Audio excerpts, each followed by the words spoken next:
Here's what I want to know. Who put the word mental in fundamentalist? All right?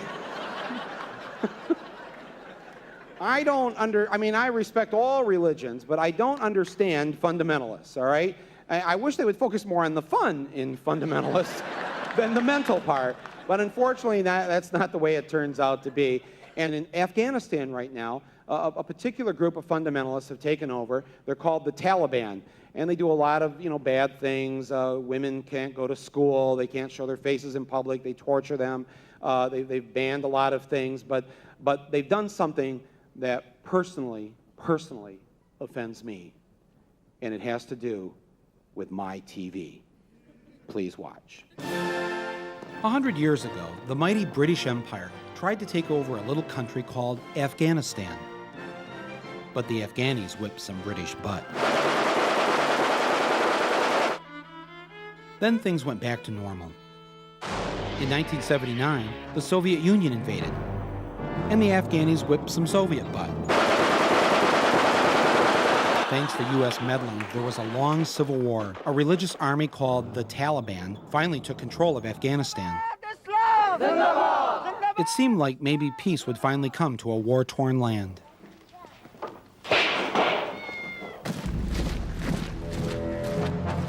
But then the Taliban started banning things. At first, it was just Jerry Falwell-type stuff. No movies, no drinking, no music. At weddings, we had music and singing, and they made us stop. But then things got really weird. Edicts were issued. No kite flying, no paper bags, no pet parakeets, no pet parakeets. And then the final straw, no more television. That's right, no more TV. They blew up satellite dishes, ripped up videotapes, and they smashed TV sets. Now, I've never been much of a drinker, and frankly, parakeets are kind of filthy and annoying. But I really love watching TV. So I paid a little visit to the Taliban. The United Nations won't let them in, but they do have an office out in Queens, conveniently located between a liposuction clinic and a fast food joint. I'm Michael Moore, and you are? How are you? Abdul Hakeen Mujahid. I just wanted to go over the various restrictions that the Taliban government has imposed. The government has said that you can't have a trimmed beard like an American beard, that you have to let the hair grow. Can you explain that? All of the prophets, the messengers who came to this world, they had their beards. I mean, many people in this country who were prophets or visionaries had beards. I understand the government issued an order that said you've got 15 days to turn your TV sets in. It is totally wrong, and this is a kind Not of true. Negative propaganda. Wait, I saw this where people had to turn their TVs off, stop watching TV, and turn in their TVs, get rid of their TVs. I saw this. Yes or no? Did you confiscate those TVs? Yes. Do you watch TV when you're here in America? Do you ever watch TV? Why not? Why not, yeah. Oprah or Springer? I didn't say only news. That would be Springer. As Americans, television is a basic right. It's like food, shelter, clothing, Baywatch. You know what I'm saying? No. On our show, I want to appeal to people to send food, clothing, money, and TVs to Afghanistan.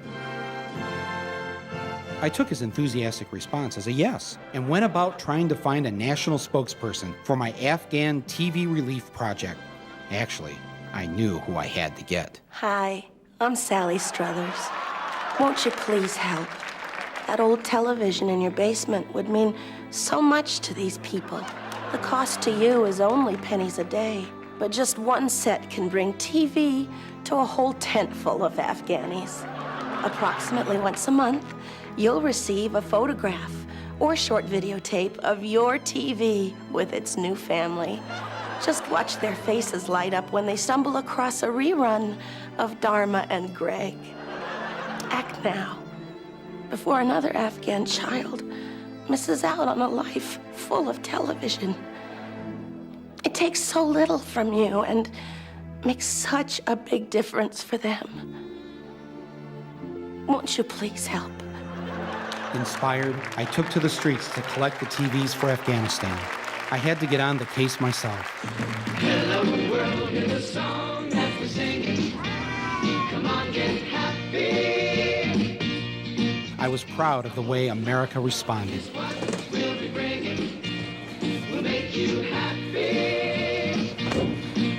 First stop, the Taliban office. Mr. Ambassador, we would like to give you a gift. How could they say no to a van load of free TVs? We'd like to present this to you.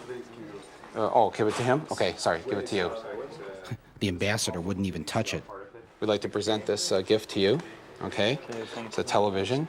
It's got a remote control here. His aide seemed a little more interested when we told him Dateline had added a fifth night, but I knew these TVs would never make it to the Afghanis. It was time to airdrop TVs on Afghanistan.